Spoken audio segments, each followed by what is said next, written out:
다시 갈까요? 또 54번이죠?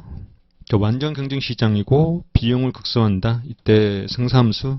자, 코업드하스 1차 동차입니다.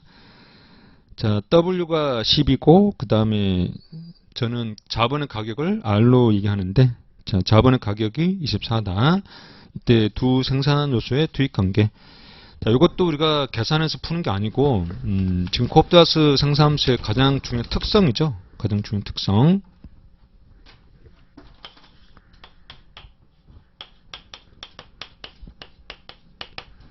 자, 여러분이 생산자라면 EQ를 생산할 때 노동과 자본을 어떤 것을 더 많이 구입해서 생산할 것이냐 하는 겁니다.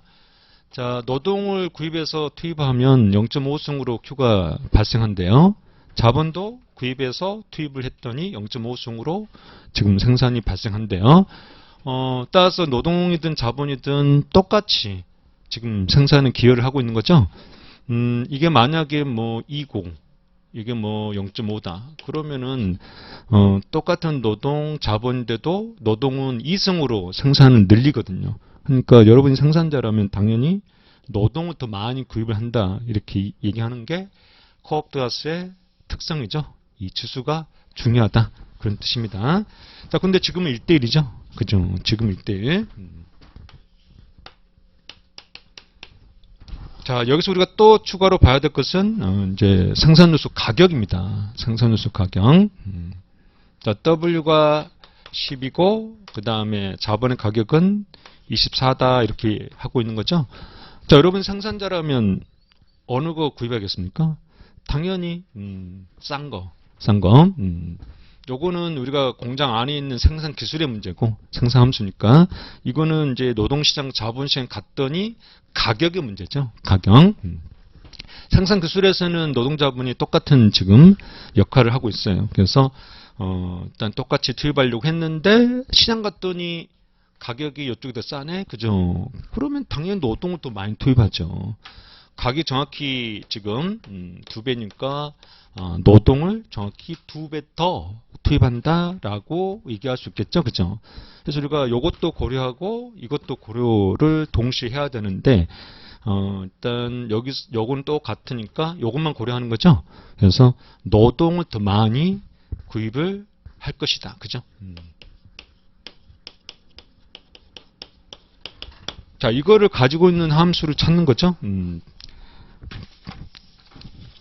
자, 3번 선지 보시면은 L은 2K다. 자, 지금 노동이 많다는 뜻이에요? 자본이 많다는 뜻이에요? 3번 선지. 당연히 자본이 뭐 5개면은 그러면 노동은 10개 아닙니까? 이게 바로 노동이 자본의 2배다. 지금 그런 뜻이죠.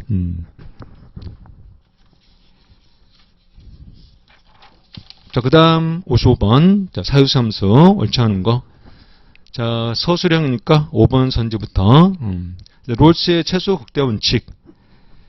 자, 네온 특파가 똑같다 했어요. 개인의 효용함수하고 사회 전체 효용함수는 똑같다라고 제가 강의합니다. 그래서 최소 극대 원칙은 네온 특파가 똑같습니다. 네온 특프. 두 사람 효용 중에 작은 사람의 효용으로 사유성이 결정된다 하는 것이죠. 한 사회에서 가장 가난한 사람의 생활 수준을 가능한 크게 개선시키는 것이 재분배 정책의 최우선이다. 가장 가난한 사람, 효용이 가장 작은 사람, 그게 사유성이고 그거를 가장 극대화해야만이 사유성 극대화다라고 얘기한다는 뜻이죠. 5번은 옳은 거죠. 자, 로즈의 가치 판단을 반영한 사회 문자보서는 네온특파 똑같기 때문에 L자다. 맞습니다. 자, 공리주의자의 사유함수. 자, 우리 공리주의 사유함수는 소셜 페어는 두 사람의 효용을 더한다라고 얘기하죠. 그죠? 사회 구성원의 효용 수준이 동일한 가중치를 부여한다. 동일한 가중치? 자, 효용함수는 알겠는데 동일한 가중치. 그죠? 요 UA와 UB 앞에 뭐 2가 붙고 3이 붙고 이게 이제 가중치라고 얘기할 수 있겠죠. 그죠? 근데 지금 우리가 공리주의는 다 앞에 1이 이렇게 곱해져 있거든요. 그래서 동일한 가중치다라고 해석할 수가 있겠습니다. 자, 이게 조금 애매할 때는 이제 비교 논리죠. 여기서 우리가 비교 원리가 나와요. 비교 원리 또는 비교 논리. 자, 우리가 공리주의하고 비교되는 게 평등주의거든요. 이번 선지. 개인들의 효용 수준의 차이를 반영해야 한다. 즉, 개인들의 효용이 있을 건데, 거기에 가중치가 서로 차이가 나게 반영해줘야 한다라는 게 평등주의다.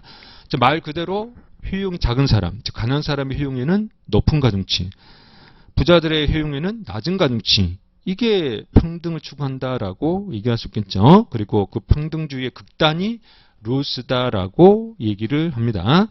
평등주의가 이렇게 개인의 효용에다가 가중치를 서로 다르게 두고 있다는 것은 공리주의는 이와 비교되는 것이기 때문에 가중치가 똑같다. 뭐 이렇게 해도 된다는 거죠. 이게 비교 논리예요. 비교 논리. 공리주의가 사회 구성 효용을 동해 가중치를 부여했나?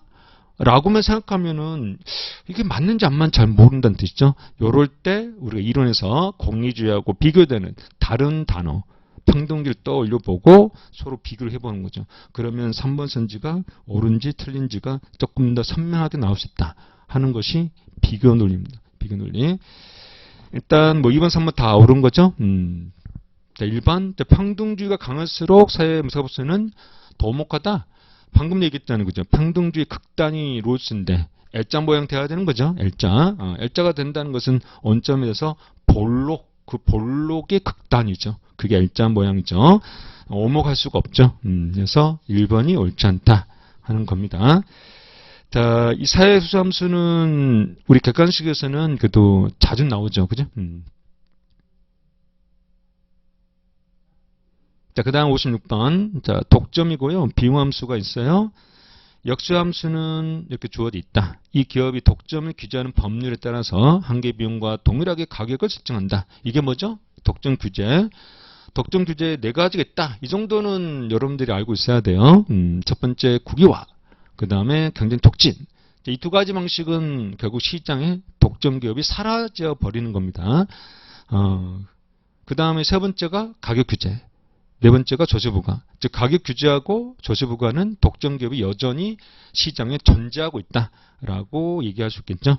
그래서 우리가 방금 전에도 MC 프라이싱 봤죠? MC 프라이싱 한계가 있어서 뭐 AC 프라이싱 뭐 이런 게 있었었는데 여기도 지금 MC 프라이싱이죠? MC 프라이싱. 자, 이에 관한 설명 옳은 거. 자, 선질 쭉 봤더니 이윤값을 묻고 있네. 그죠? 이윤값.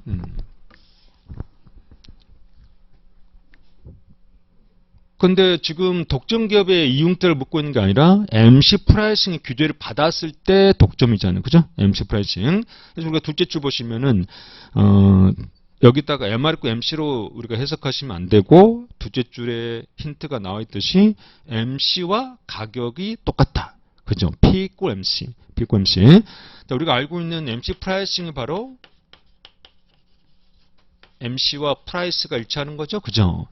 근데 보통 이 프라이스는 수요 곡선이 있기 때문에 그래서 우리가 수요 곡선과 MC가 만나는 점에 가격을 그죠? 상한 가격 세팅한다라는 게 MC 프라이싱이다라고 얘기를 하지요. 하여튼 P 있고 MC라는 힌트를 지금 주고 있지 않습니까? 그죠? 그렇다면 우리가 첫째 줄 총비용 함수에서 MC 구하면 되잖아요. 그죠? 이게 총비용인데 MC를 구하면 미분을 하는 거죠? 이거 미분하면 0이고 미분하면 1 내려가고 1에서 1 차감이니까 Q 영승 1이죠. 그래서 5만 남죠. 그죠? MC5. 따라서 결국 프라이스는 5다 지금 그런 뜻이에요. MC 프라이싱을 받게 되면 프라이스는 5다. 자, 이거 그대로 넣으면 되겠습니다. 그래서 굳이 Q를 정확히 구할 필요가 없다는 거죠. 왜? 자, 지금 이제 우리가 이윤값만 구하면 되잖아. 그지? 이윤값. 자, 프라이스가 5라 했어요. 그 다음에 Q는 정확히 구하지 않아도 돼요. 그 다음 비용인데, 여기 대입하면 되잖아요. 그죠?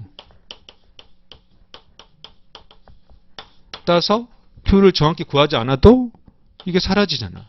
그죠? OQ. 그래서 마이너스 750. 그죠? 우리가 객관식 문제를 푸는 것은, 우리 뭐 5급 행시 뭐 주관식처럼 뭐 계산 정확하게 다 해야 되는 게 아니라는 뜻이에요.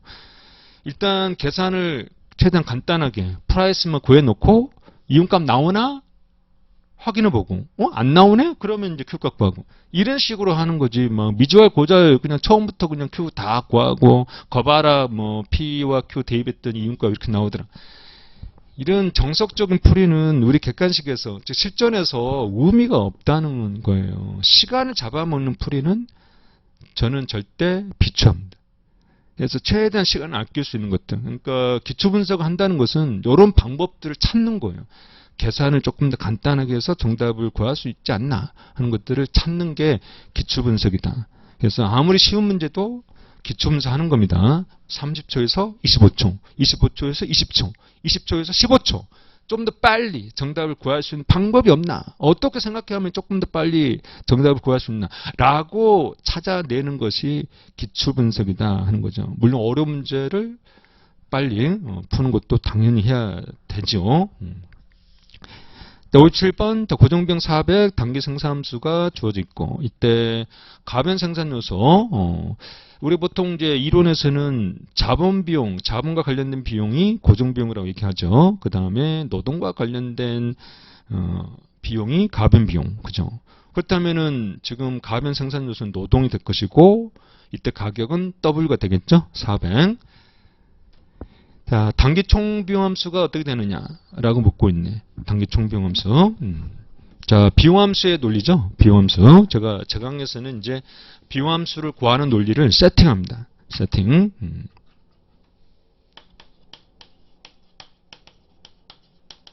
자, 첫 번째는 비용 극사 조건이죠. MRTS equal R분 W. 그 다음 두 번째는 상사함수에 대입하고요. 세 번째는 비용함수 TC, 즉 L 더하기 RK에 대입한다. 노동비용, 자본비용 딱 세 가지 세팅하는데, 자, 단계에서는 이 첫 번째가 성립하지 않아요. 단계에서는 더구나 지금 생산 요소가 지금 상사함수 봤더니 자본이 없어. 자본이. 우리가 자본이 있어야 MRTS가 있는 거죠. 그죠? 노동과 자본의 대체율이니까. 그래서 일단 요거 패스. 그럼 생산함수. 지금 생산함수 봤더니 Q는 4L에 0.5승 주어져 있죠? 이렇게. 그죠? 그럼 여기서 L로 정리해 주는 거죠. L로. 그러면 4로 나눠줘야 되고 양변을 2승 해야 되잖아요. 그죠? 그러면 16분의 Q의 2승이 되겠죠. 자, 이거를 여기 그대로 대입하는 거죠. 그죠? 자, 지금 K가 없으니까 지우고, 따서 W 지금 현재 400 곱하기 L 대신에 16분의 Q의 2승 이렇게 대입을 하면 되겠습니다. 그래서 5번 선지죠.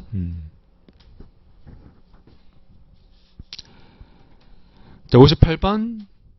자, 사유생 관점에서 자원의 효율적 활용 옳지 않은 거. 자, 5번 선지부터. 자, 생산 가능 곡선 KPC라고 그러죠. 한 나라의 경제가 주어진 생산 요소. 즉 생산 요소가 주어져 있고 생산 기술이 주어져 있을 때 최대한 생산 가능한 XY 조합이 PPC죠. 이건 정의죠. PPC 정의. 4번 종합조율성. 자, MRS와 그 다음에 한계 생산 변환율이죠. MRT. 이 두 개가 일치할 때, 즉 무차복성 기울기와 생산 가능성 기울기가 일치할 때가 우리가 종합적 효율성이다라고 얘기하죠. 이때 우리가 MRT는 생산에서의 생산 가능 곡선이니까 생산에서의 조건이고, 이거는 무차복 곡선이니까 소비에서 조건이다라고 얘기할 수 있겠죠. 이게 동시에 달성된다 해서 우리가 생산과 소비의 종합적이다 이렇게 표현합니다. 옳은 것이고, 자, 효용 가능 경계라는 것은, 자, 방금 얘기했던 종합조율성, 그 다음에 그 이전에 생산의 효율성이죠.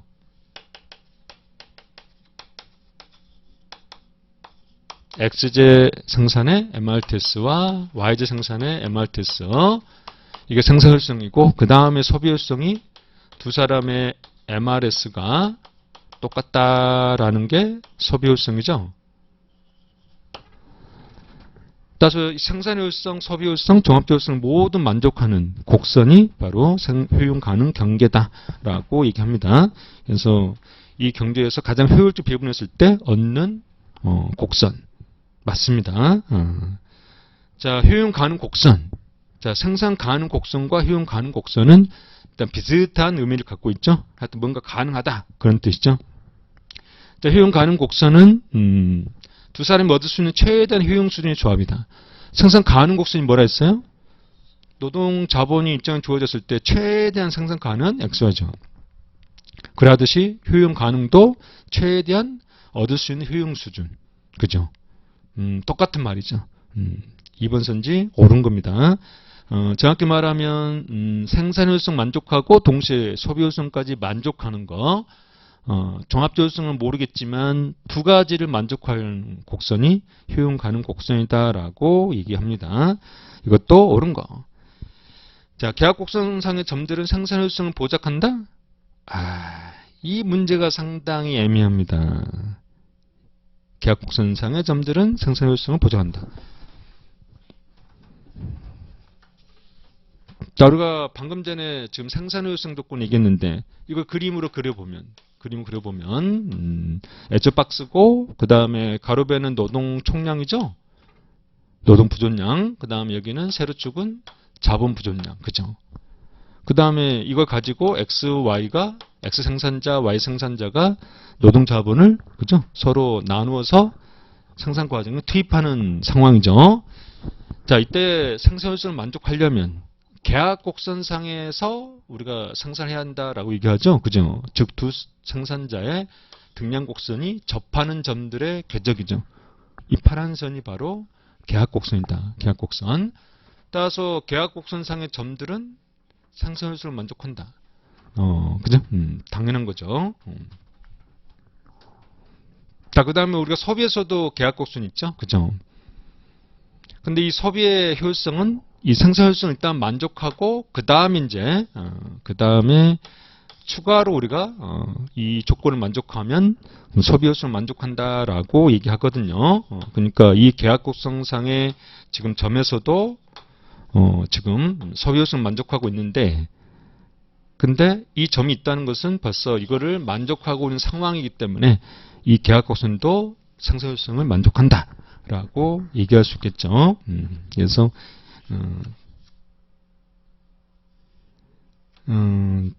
자, 1번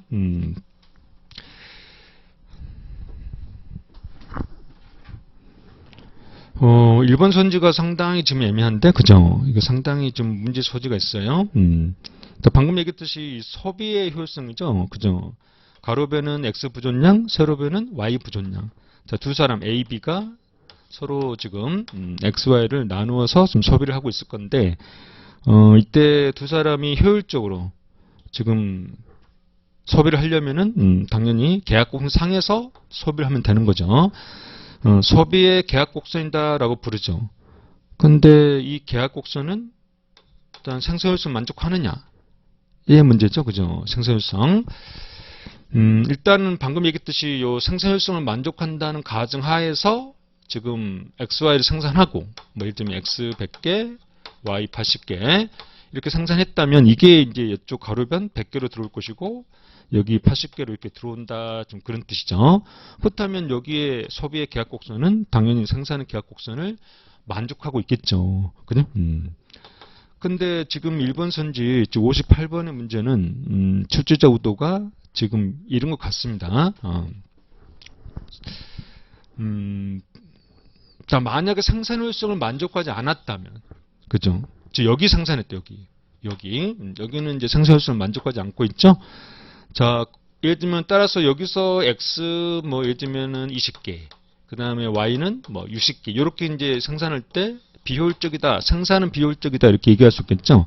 하지만 X 20개, Y 60개를 가지고 이렇게 박스를 만들 수 있겠죠? X 20개, Y 60개, 그죠?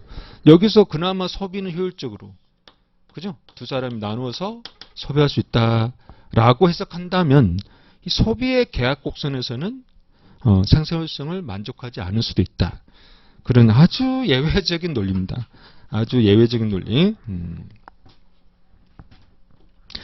따라서 1번 선지는 거의 지금 옳지 않다라고 물었으니까 한 20%, 한 10%만 옳지 않은 거예요. 거의 90%는 옳은 선지예요. 90%는. 하지만 저번에도 얘기했죠. 그죠? 단 1%라도 다른 선지하고 차이가 나면 정답은 하나다. 라고 얘기했죠. 그죠? 그래서, 일단 5번, 4번, 3번, 2번 선지는 거의 뭐 99.99% 옳은 선지입니다. 옳은 선지. 따라서, 지금 90% 정도만 옳은 1번 선지가 옳지 않다. 라고 정답을 찍어야 됩니다. 정답은 하나다. 하는 거죠. 자, 59번. 자, 완전 경제시장이고 공급함수죠. 이때 이 기업의 생산량 Q가 5개다. 이때 가변비용이 얼마냐라고 물었습니다. 자, 이것도 우리가 그림으로 푸는 문제예요.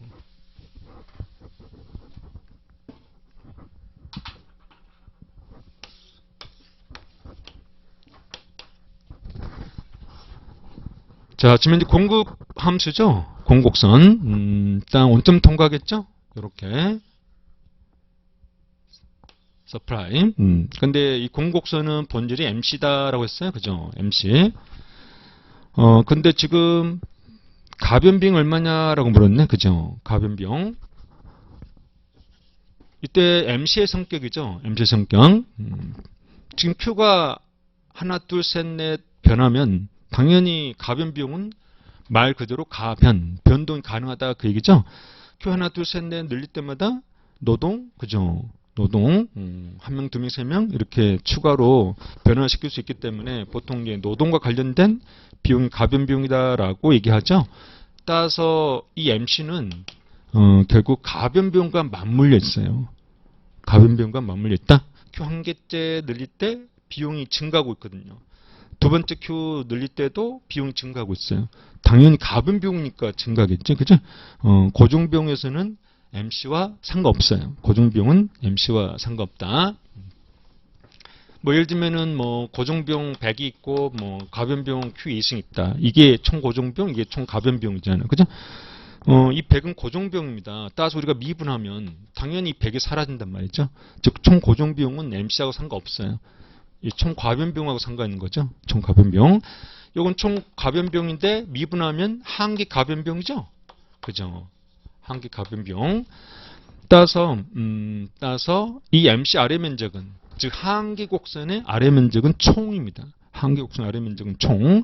따라서 MC의 아래 면적은 MVC 곡선의 아래 면적이기 때문에 총 가변비용이다라고 얘기할 수 있는 거죠. 공곡선의 아래 면적은 총 가변비용. 따라서 지금 생산량 Q가 5개 주어져 있어요. 너무 친절하게도. 그럼 Q 5개 대입을 하면, 그죠?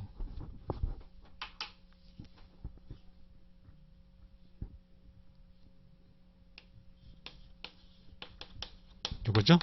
여기 Q 5개 대입하면 지금 높이가, 공곡선 높이가 10이 되겠죠? 그죠?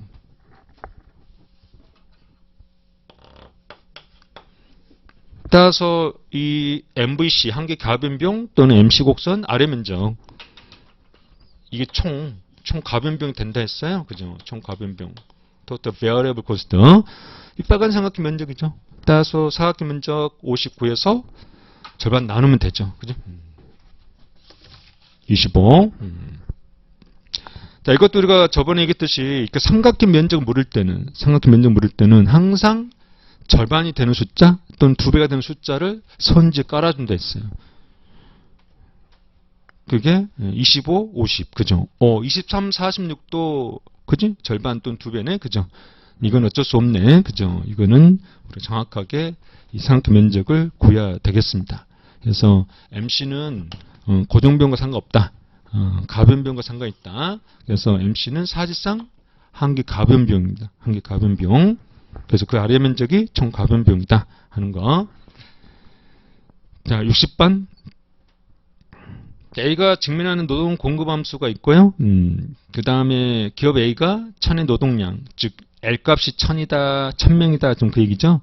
이때 노동의 한계 요소 비용이 얼마냐라고 묻고 있어요. 자, 이것도 친절하게 훨씬 더 복잡하게 문제를 물어볼 수 있지만 지금 친절하게도 L값을 이미 줬어요. L값을.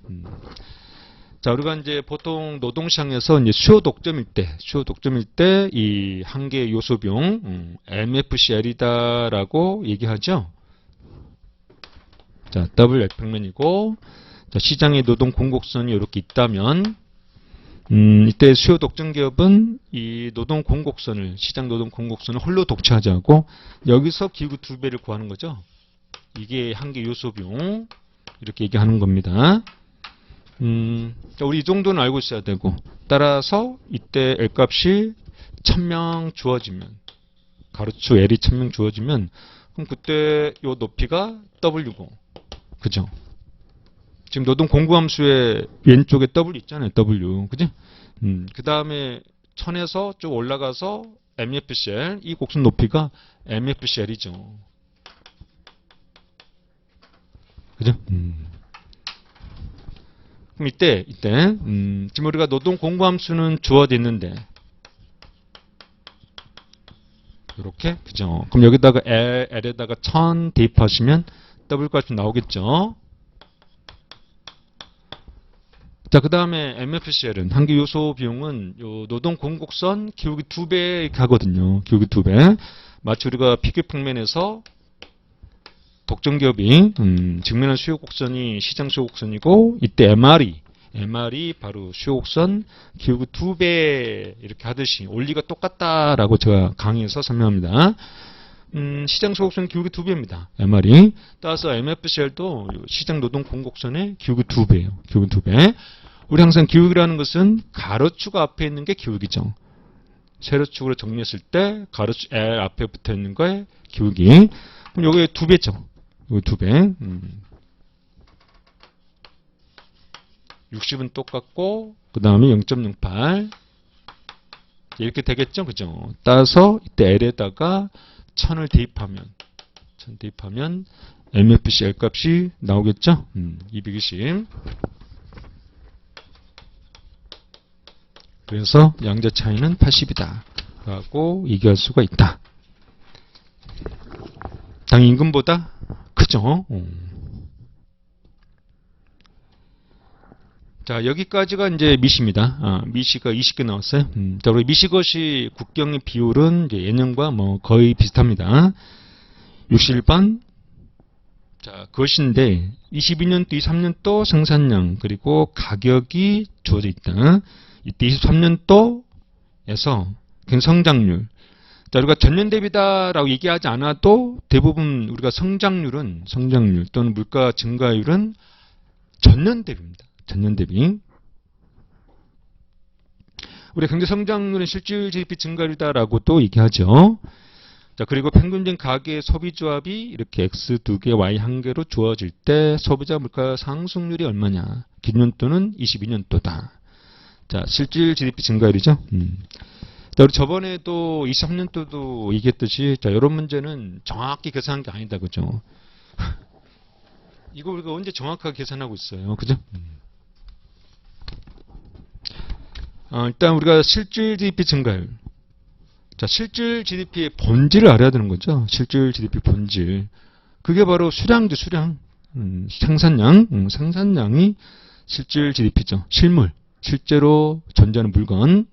그게 바로 가격과 상관없이 수량. 이게 실물이다라고 얘기할 수 있겠죠.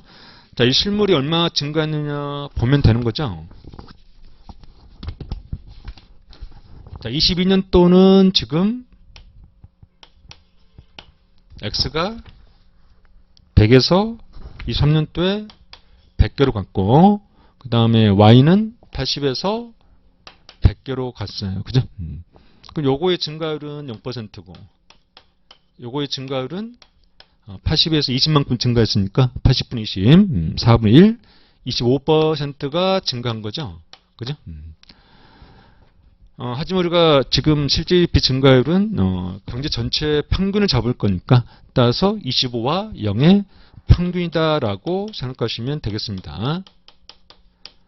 그렇다면은 한 12.5 뭐 이 정도 나오겠네, 그죠? 12.5.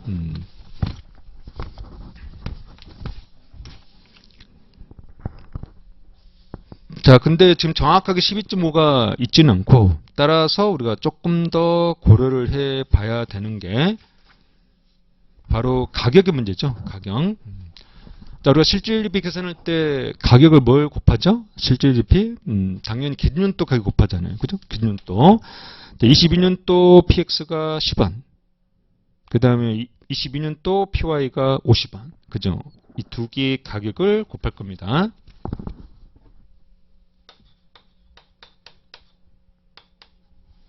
자, 기준연도 PX.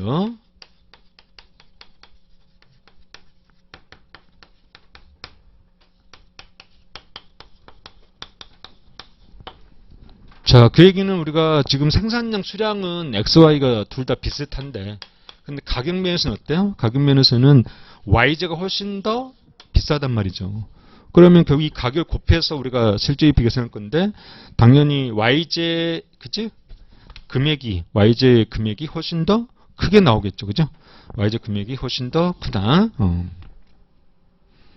자, 그렇다면은 요쪽의 가중치가 0%보다 25% 가중치가 조금 더 크다라고 이해할 수 있어요. 그죠?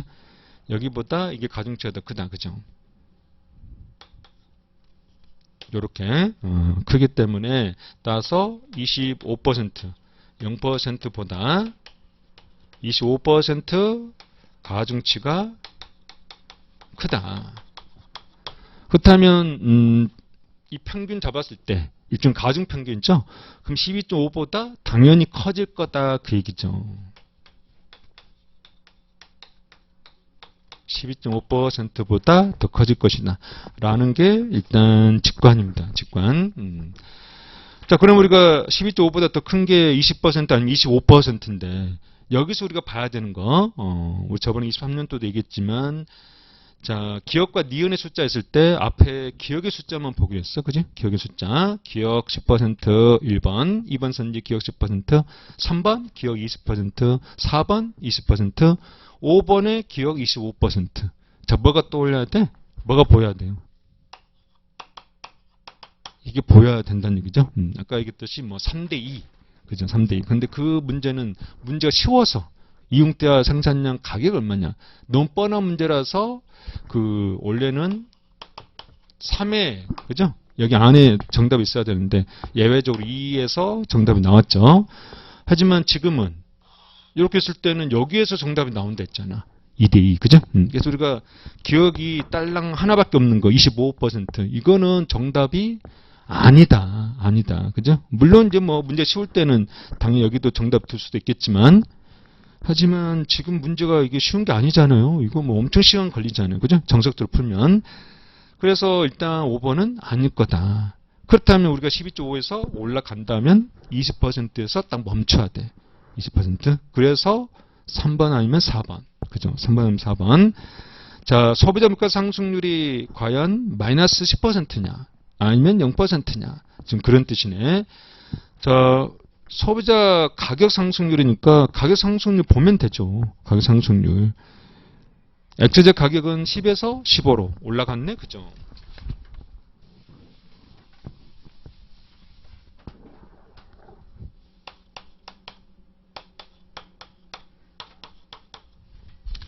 자, YZ 가격은 50에서 40으로 하락했죠.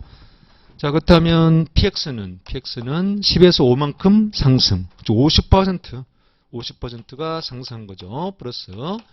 그 다음에 PY는 50에서 40. 50에서 10만큼 감소한 거죠. 따라서 20% 마이너스가 된 거죠. 자, 이것도 우리가 이제 당연히 평균 잡는다는 거죠. 평균. 더했을 때 30이니까 평균 2로 나누면 한 15%가 나오겠죠. 즉 가격이 올라갔다는 거야. 15% 올라갔다. 자, 거기다가 우리가 이것도 이제 사실은 우리가 소비자 물가 측정할 때도 수량을 곱하잖아요. 그죠? 가격만 계산한 게 아니고 원칙적으로. 더구나 지금 문제 셋째 줄에 소비조합이 X제 2개, Y제 1개라고 주어져 있지 않습니까? 그죠? 지금 우리가 표에는 주어진 숫자가 Q가 수량이 다 생산량 수량이고, 따라서 우리가 소비자 물가 수량을 구할 때는 이거 가지고 하면 안 되고 소비 조합을 하는 거죠. 소비량. 그래서 우리가 X제 소비량 봤더니 2개, Y제 소비량 봤더니 1개.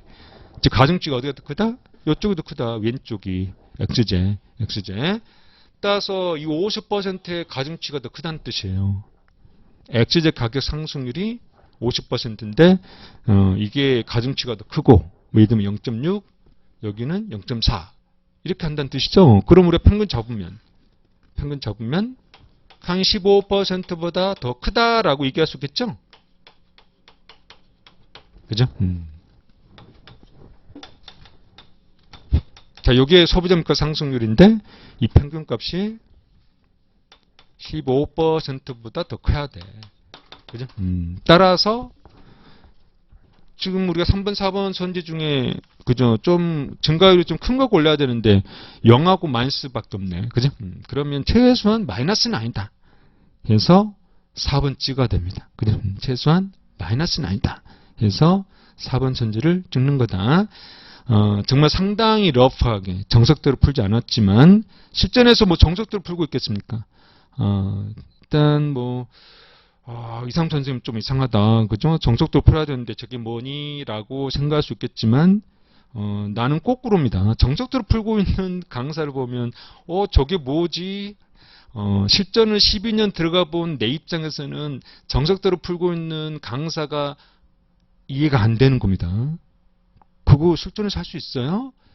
실전에서 할 수 없는 것을 왜 평소 때 연습해요? 그죠?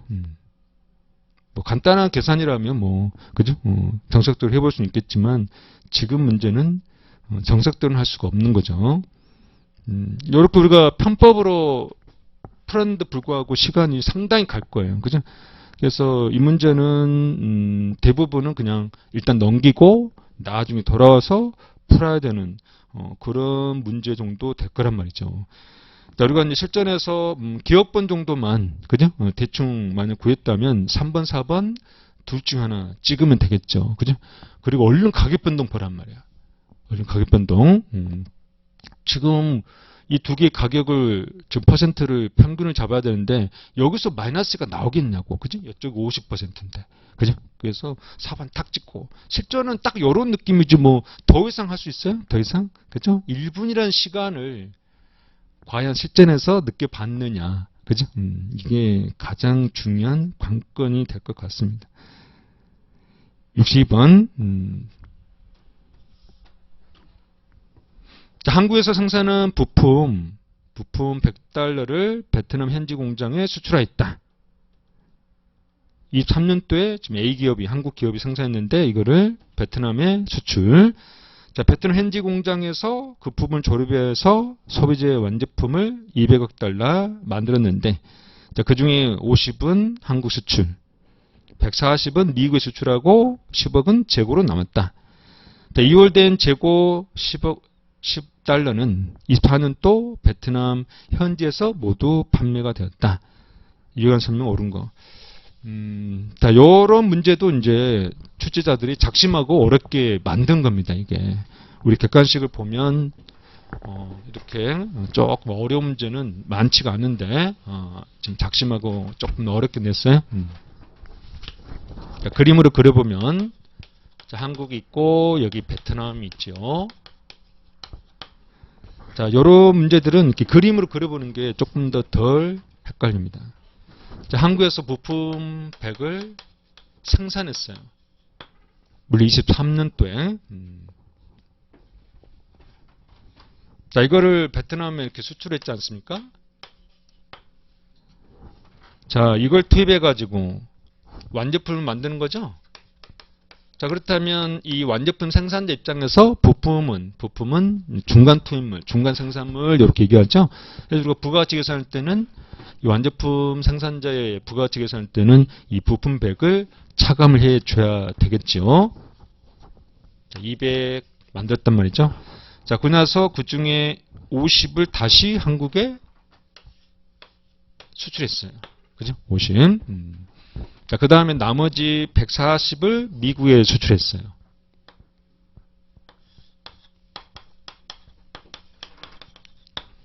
자, 그 다음에 지금 나머지 10을 팔지 않고 그대로 지금 재고로 가지고 있었다는 얘기죠. 23년도에. 자, 그러고 나서 24년도에 시간이 흘러서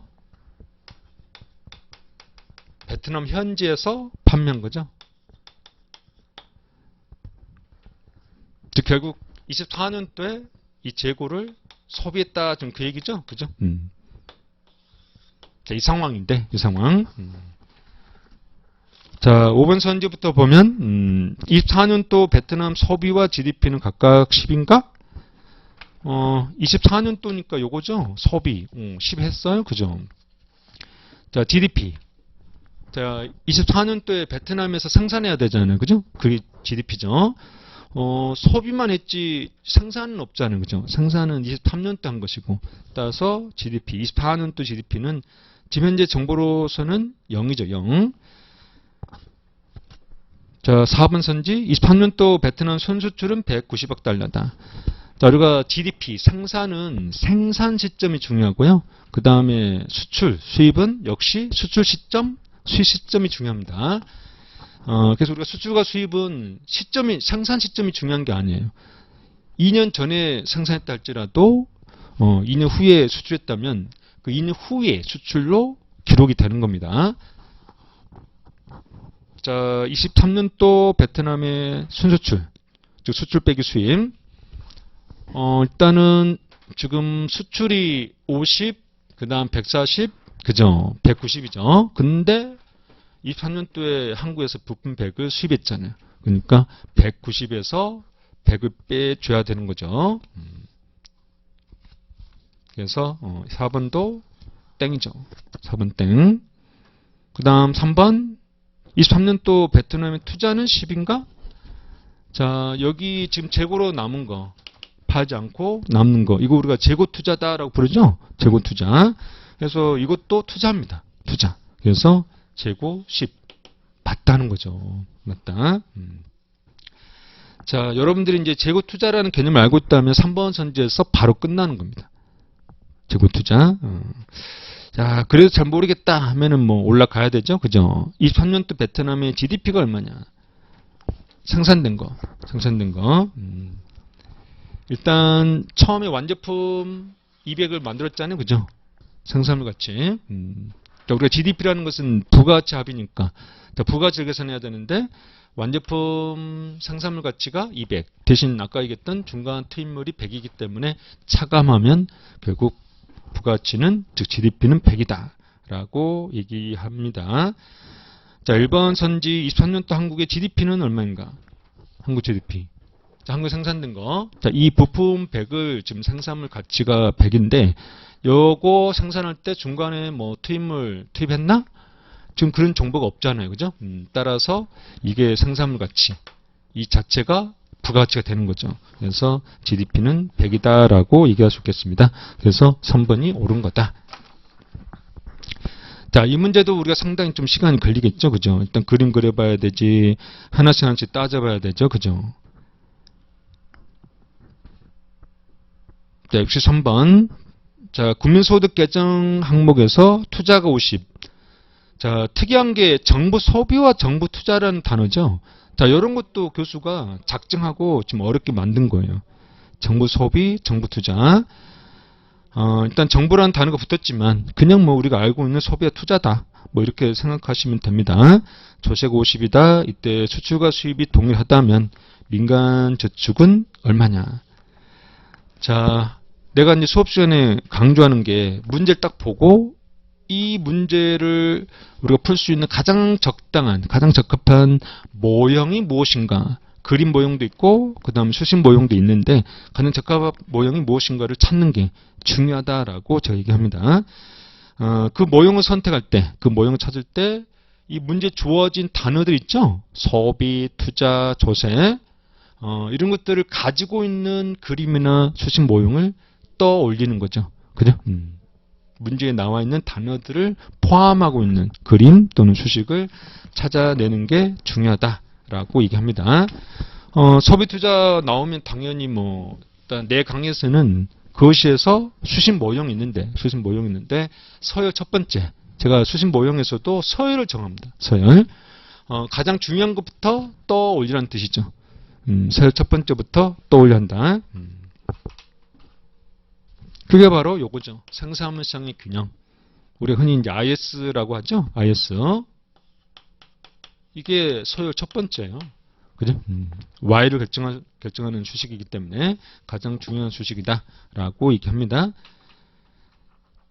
자, 지금 민간 투자, 우리가 알고 있는 투자, 요 I가 뭐죠? 이게 민간 투자죠. 민간 기업이 하는 거. 이건 민간 소비자가 하는 거. 그죠? 이게 정부가 하는 건데, 일단 50, 그 다음에 정부 소비, 정부 투자라고 붙었는데, 자, 이거를 뭐 여기다 넣어도 되고, 뭐 아니면 여기다 넣어도 되고, 뭐 상관없어요.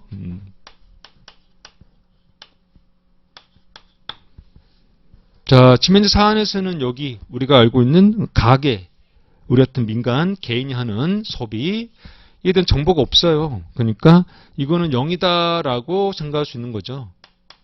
민간 소비는 제로다. 그지? 따라서 Y값은, 균형금 소득은 150이다라고 얘기할 수 있겠죠. 그죠? 자, 그 다음이 민간저축 물었습니다. 그럼 우리가 민간저축 가지고 있는 공식이죠. 민간저축을 가지고 있는 공식.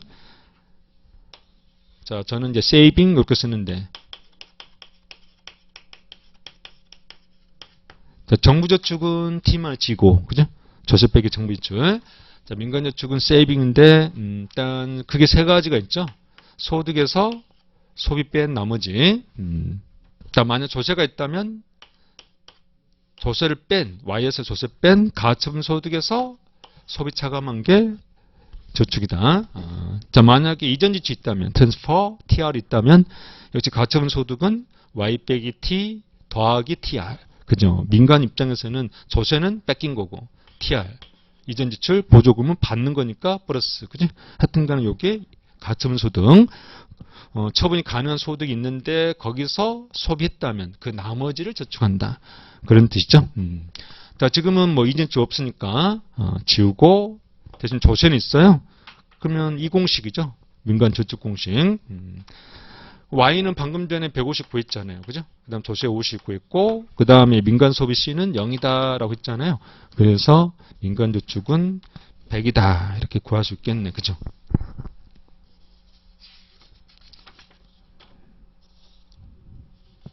자, 그 다음 64번.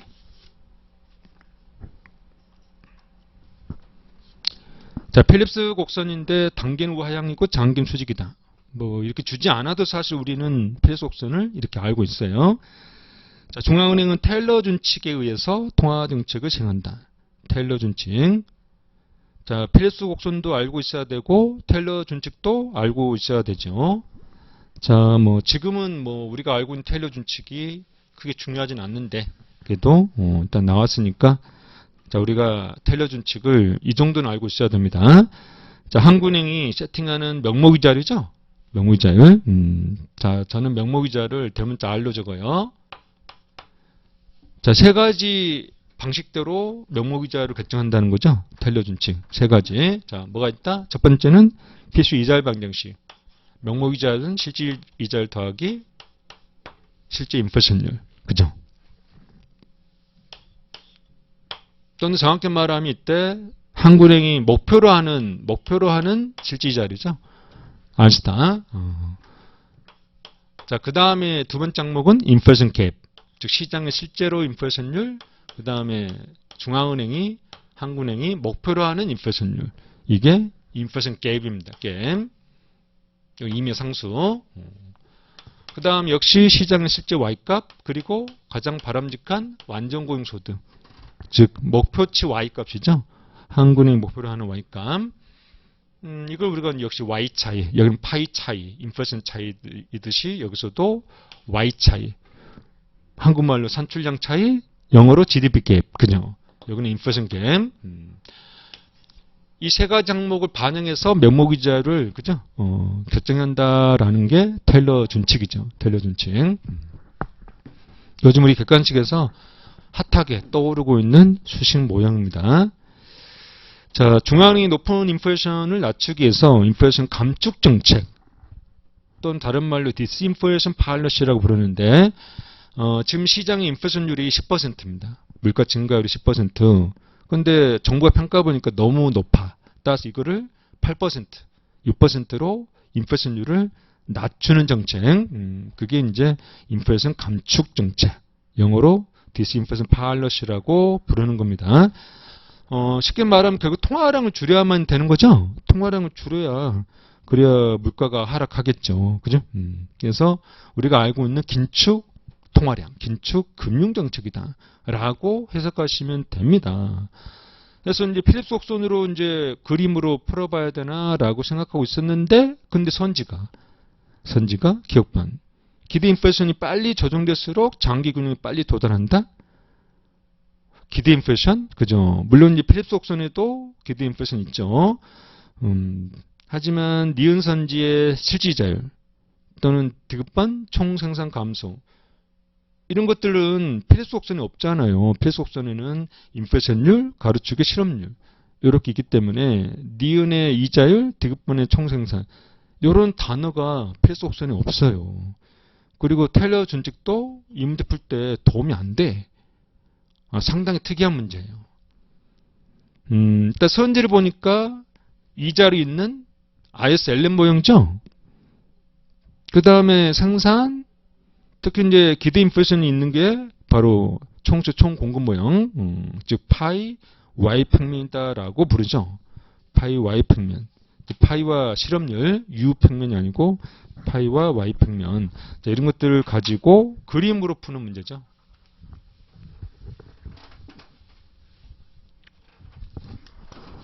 일단 기억번. 자, 여기에 세로축에 P, 물가로 잡아도 되고, 아니면 인플레이션율, 이렇게 잡아도 되고, 상관없어요. 우리 거시에서는 물가 P나 인플레이션율, 파이나 똑같다. 라고 생각하시면 됩니다. 자, 여기서 우리가 지금 정책이 통화량 감소잖아요. 통화량 감소. 그렇다면 총수 감소니까 총수곡선이 좌측 이동하잖아요. 그래서 최초 균형, 지금 단기에 B로 왔다는 뜻이죠. 그죠? 이때 기억번, 기대 인플레이션이 빨리 조정되면 장기 균형이 빨리 도달한다? 자, 이 그림에서 장기라는 것은 최초 A점 있죠? 출발점. 이 출발점일 때, 그때 Y는 가장 바람직한 완전고용 소득이다. 자, 여기서 출발한다라고 가정합니다. 특별한 말이 없다면 최초인 A점에서는 Y값이 완전고용 소득이다라고 얘기합니다. 그래서 여기 노란 점선을 벗어나면 단기고 완전고용 소득에서 벗어난 거죠. 작아졌으니까 B점에서 이게 시장이죠. 시장 Y값이 Y스탑에 작기 때문에 시장에서는 실업이다 또는 불황이다 라고 해석을 하는 거죠. 근데 여기서 우리가 장기 조정, 당연히 이 그림에서는, 이 모형에서는 기대 인플레이션율, 예상 인플레이션율 요거로 조정한다 했어요. 이거로 조정합니다. 근데 이 조정이 빨리빨리 이루어지면 그럼 당연히 요거를 가지고 있는 총공곡선이 빨리 이동해서 장기 균형으로 돌아온다라고 얘기를 하지요. 그래서 기억은 옳은 거예요. 기억은 옳은 거. 자, 내려가서 2번 땡, 4번 땡. 자, 단기에는 실질이자 하락한다?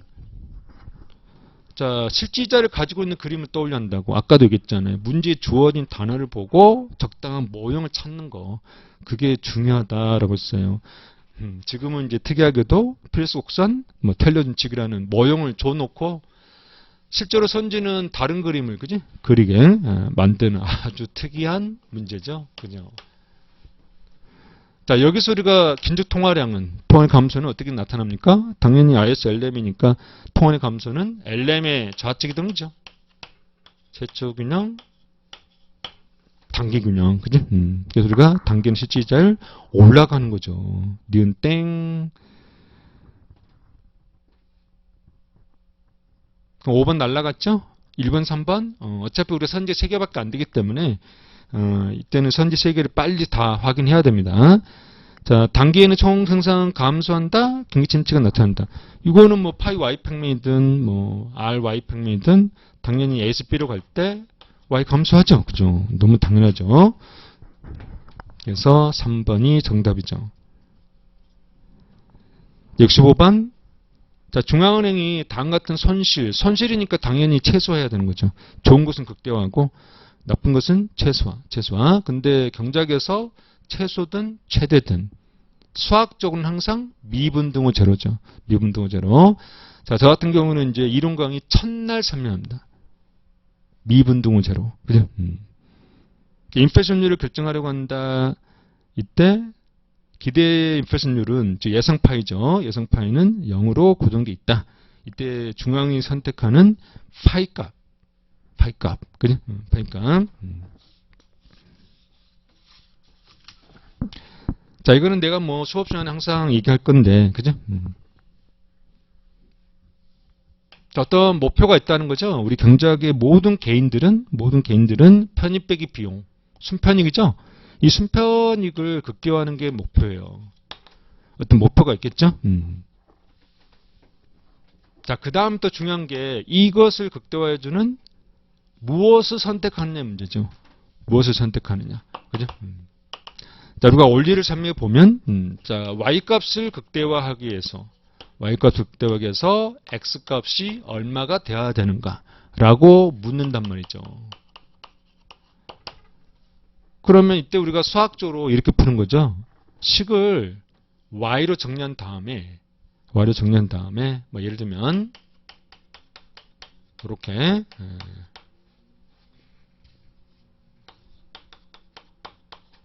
그래서 이 y를 x로 미분해서 등호 제로죠. 미분 등호 제로 하면은 극대값, 극소값을 구할 수 있다 하는 것이 사실 수학의 논리죠. 수학의 논리. 지금 우리가 이 손실을 최소화하는 게 목표잖아요. 그죠? 손실 최소 L. 그 다음에 선택하고자 하는 게 파이 값이잖아요. 파이 값. 오른쪽 선택이 파이. 그럼 어떻게 한다고?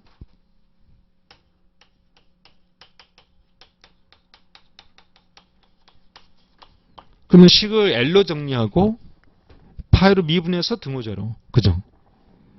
근데 L로 지금 이미 정리가 됐어요. 지금 이미 수식이 주어져 있잖아요. 그죠? 그럼 이 L을 파이로 미분해서 등호 제로 이렇게 하면 된다는 얘기죠.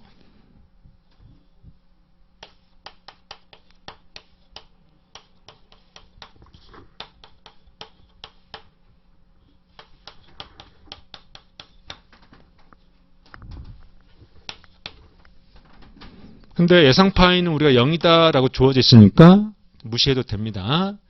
자, 그나서 L을 파이로 미분하는 거죠. 그러면 2승이고 내려가면은 그냥 마이너스 0.5 그대로죠. 그 다음 1에서 1 차감하면 파이 0승 1이죠. 그래서 파이 마이너스 0.5만 남겠죠. 자, 우리가 1차 함수의 미분은 항상 그 앞에 숫자가 미분값입니다. 마이너스 0.5. 그 다음 요거 미분하면 2 내려가서 곱하니까 1이 되겠죠. 그 다음에 2에서 1차감이니까 파이 1승. 등호 제로. 그죠? 그래서 파이값 바로 나오죠. 그죠? 너 미분할 줄 아니? 그죠? 이거 묻고 있는 거죠. 66번. 통화정책에 관한 설명 옳지 않은 거. 자, 5번. 환율 경로. 자, 우리 통화량 전달 경로다라고 부르죠? 통화량 전달 경로. 자, 뭐가 있습니까? 금리 경로, 자산 가격 경로, 그 다음에 환율 경로, 그 다음에 신용 경로, 대차 대조표 경로. 이 정도가 이제 다수설입니다. 다수설. 자, 그 중에 환율 경로인데, 이자를 상승한다면 자국 통화 가치가 하락한다? 자, 이게 부분 논리예요. 부분 논리. 자, 우리 환율 경로가 뭔지 몰라도 부분을 잘 보면 되는 거죠. 부분. 이자를 올라갔는데, 자국 통화 가치가 하락한다고? 그죠? 자, 우리가 이자를 올라가면 지금 한국에 자본 있고 미국에 자본 있는데 지금 한국 쪽에 수익률이 높대. 그럼 자본은 당연히 미국 돈들이 한국에서 더 많은 수익을 얻기 위해서 한국 쪽 이동이 온다는 얘기죠. 한국 이자를 올라가면 그럼 한국에 자본이 많아지는 거죠. 뭐 한국으로 자본이 유입된다. 뭐 이렇게 얘기해 볼 수 있겠죠. 그죠? 당연히 미국의 투자자들이 달러 들고 오는 거죠. 그죠? 달러 들고 오는 거죠. 즉 자본 유입이라는 것은 달러를 들고 오는 거니까 한국의 달러가 풍부해진다고. 그죠? 한국의 달러가 풍부해진다. 뭐 다른 말로 국제수지 흑자다. 뭐 이렇게도 얘기할 수 있는 거죠. 이 달러가 풍부할 때 그때 환율은 환율이 달러 가격이거든요. 환율의 본질은 달러 가격. 따라서 달러가 풍부해지면 값은 하락하는 거죠. 자, 환율을 제가 익스체인지 소문자 2로 쓰면 그렇다면 달러 값은 하락. 자, 환율이 하락한다는 뜻이에요. 이자가 올라가면 자본이 유입되고 우리 한국의 달러가 풍부해지니까 달러 값이 하락한다. 그죠? 자, 환율이 하락한다는 것은 우리나라 원화 가치는 즉 달러 값은 싸지는 것이고 원화 값은 비싸진다. 원화 가치가 비싸진다. 그래서 자국 통화 가치가 상승하는 거죠. 상승. 환율과는 몰라도 이자 상승할 때 환율이 어떻게 변하지? 이 부분 논리를 알게 되면 당연히 5번 선지는 땡이죠. 옳지 않은 거. 자, 우리가 국제 경제학에 문제가 많지는 않지만 이제 이 정도는 우리가 공부해야 되지. A급이죠. A급. 우리 사실 이제 뭐 점수를 떠나서 환율의 문제 이 정도는 우리가 기본으로 그지 일상생활 살아갈 때도 필요하기 때문에 알아둬야 되는 거죠. 그래서 5번 선지 보고 바로 찍고 가야 됩니다. 이 정도는 바로 찍고 가야 한다. 67번 고전화파 모형이고 정비출이 150에서 200으로 증가했다. 이때 옳은 거. 자, 밑에 박스를 봤더니 지금 저축 S 세이빙이 주어져 있는데 왼쪽에 가처분 소득 Y 빼기 T죠. 가처분 소득의 일정 비율 소음대 S. 소음대 S를 봤더니 제일 마지막 동그라미에 0.05R이다. 뭐 이렇게 쓰여 있네. 하여튼 간에 가처분 소득 일정 비율만큼 저축한대요. 거기다가 추가로 오른쪽에 T마지가 뭐죠? 이게 정부저축이죠. 그렇다면은 방금 얘기했던 소문자 S 곱하기 Y 빼기 T는 민간저축이겠구나. 그럼 민간저축 더하기 정부저축은 왼쪽에 있는 S는 국민저축이네. 경제 전체저축. 국민저축이다라고 해석할 수가 있어야 돼요. 해석. 자, 그렇다면은 이 경제 전체저축, 국민저축을 가지고 있는 그림 또는 수식을 또 올려야 되는데 자, 저는 이제 그림을 되도록이면 설명 안 하거든요. 저는 그림을 엄청나게 강조하는 강사인데 근데도 그림을 거의 제가 설명하지 않아요. 왜? 듣는 여러분들이 그림을 어려워하니까. 그 그림을 자유롭게 응용할 정도가 되면 상당한 실력자인데 우리가 언제 그것까지 시간을 투자합니까? 그죠? 더구나 1차인데. 그죠? 우리는 지금 2차가 중요하고 2차를 많이 투자해야 되는데 그래서 되도록이면 그림을 제가 설명하지 않아요. 우리가 그림에서는 이제 대부 자금 시장이다라고 하는 그림인데, 자, 여기서는 우리가 수식만 알면 되는 거죠. 수식. 폐쇄경제에서 국민소득 결정 모형이다라고 하는 수식이죠. 폐쇄경제에서 국민소득 결정 모형. 자, 아까 얘기했던 우리 수식 모형 중에 서열 첫 번째, 즉 거시의 수식 모형 중에 서열 첫 번째. 생산물 시장 균형이다라고 얘기하죠. 자, 이걸 변형시킨 것이 폐쇄경제 국민소득 결정 모형이죠. 소비와 정부유치를 왼쪽 넘겨서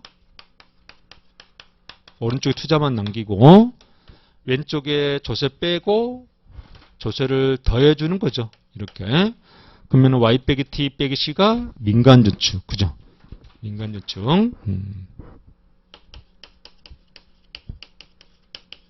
그 다음에 T마지가 정부저축. 그래서 우리가 왼쪽이 국민저축. 그리고 오른쪽은 투자죠. 자, 이걸 우리가 폐쇄경제 국민소득 결정 모형이다라고 부릅니다. 우리 객관식에서는 아주 많이 나오는 수식이죠. 자, 여기다가 하나씩 넣어보면 되는 거죠. 지금 요 왼쪽에 있는 국민저축 함수가 첫 번째 동그라미 주어져 있잖아요. 그죠? 소음자 S 곱하기 Y 빼기 T. 자, 소음자 S는 0.05R이다라고 주어져 있고, 그 다음 Y 빼기 T는 Y는 1000.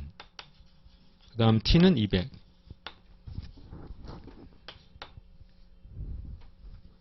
자, 그 다음에 T마진은 T가 200이고 정부유치율이 150이죠?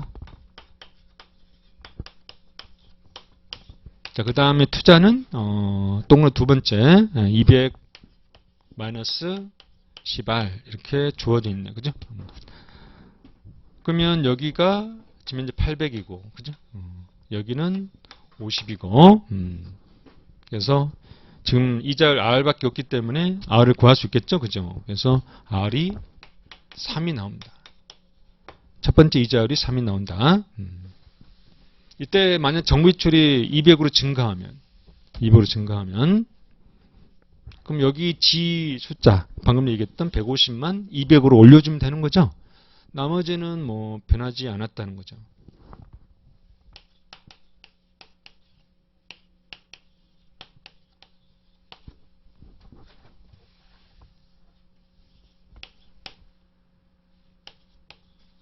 자, 우리 실전에서는 뭐 한가롭게 쓰겠습니까? 그죠? 실전에서는 그냥 여기다 바로 그냥 200으로 바꿔서 계산하시면 되겠죠? 그죠? 그럼 이자율 값이 4가 나오겠죠? 그죠? 제가 강의 편의상 이렇게 하는 거지, 실전에서는 바로, 여기서 200 넣고 이자를 계산하셔야 되겠습니다. 이자율 값이 4가 나오죠? 그래서 이자율은 1% 올라간다. 1%포인트 올라간다. 자, 지금 문제는 그 실제 이자율이 얼마큼 올라가느냐, 이것만 정확히 맞추면 정답 나오죠. 그죠? 자, 이거는 출제자가, 그래, 이거 하나, 실제 이자율 얼마큼 올라가는지, 이거 하나 구하는 것도 아마 시간이 걸릴 거야. 그래서 여기서 바로 그냥 정답 나오게 해줄게. 충분히, 그죠? 이것도 조금 더 어렵게. 일단 실제 이자율 상승폭, 그 다음 민간 투자, 감소폭, 모두 다 정확히 구해야 되는 그런 선지로 만들 수 있지만 지금은 딱 하나만 알아도 되게 선지를 의도적으로 만든 거죠. 이건 맞추라고 낸 문제예요. 맞추라고 낸 문제. 그래서 폐쇄경제 국민소득 결정 모형, 즉 민간저축 더하기 정부저축은 투자다. 즉 왼쪽은 국민 전체 저축, 경제 전체 저축 등호 투자다 하는 식을 떠올려서 뭐 대입만 나오는 문제죠. 잠실까요?